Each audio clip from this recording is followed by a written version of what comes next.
কুলটির ৬০ নম্বর ওয়ার্ডের সাফাই কর্মীরা সাফাইয়ের কাজ শুরু করল।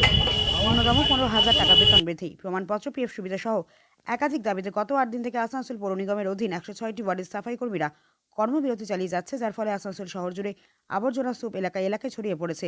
একদিকে সাফাই কর্মীদের কর্মবিরতি, অপরদিকে বিভিন্ন রাজনৈতিক দলের তরফে বিক্ষোভ প্রদর্শন চলছে আসানসোল পৌর নিগমে। এর মধ্যে শহর আসানসোল জুড়ে এলাকাবাসীরা নোংরা আবর্জনার ফলে নাজেহাল হয়ে উঠে পড়েছে। সেই দৃশ্য দেখা মিল আজ সকাল ১০টায় কুলটির ৬০ নম্বর ওয়ার্ডের নিয়ামতপুর ১০ পাড়ার বাড়ির মহিলারা নিজে থেকে নোংরা আবর্জনা পরিষ্কার করতে নেমে পড়েছে। ঠিক সেই সময় ৬০ নম্বর ওয়ার্ডের পৌর নিগমের সদস্য ইন্দ্রাণী মিশ্র নেতৃত্বে ৬০ নম্বর ওয়ার্ডের সাফাই কর্মীরা পুনরায় সাফাইয়ের কাজ শুরু করেছে। সেই দৃশ্য দেখা মিল অন্নপূর্ণা মন্দিরের পাশে আবর্জনা পরিষ্কার কাজে হাত লাগিয়েছে সাফাই কর্মীরা। এই বিষয়ে কাউন্সিলর ইন্দ্রাণী মিশ্র কি বললেন শুনে নেওয়া যাক।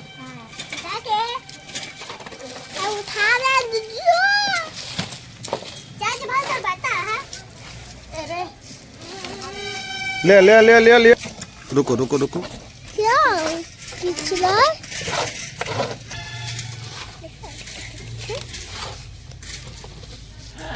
এটা ৬০ নম্বর ওয়ার্ড।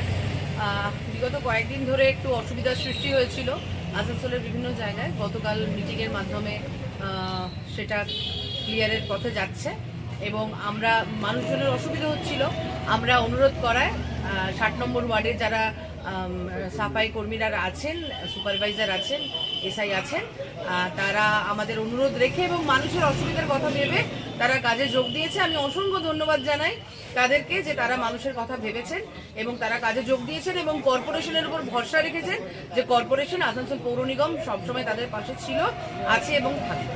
ধন্যবাদ।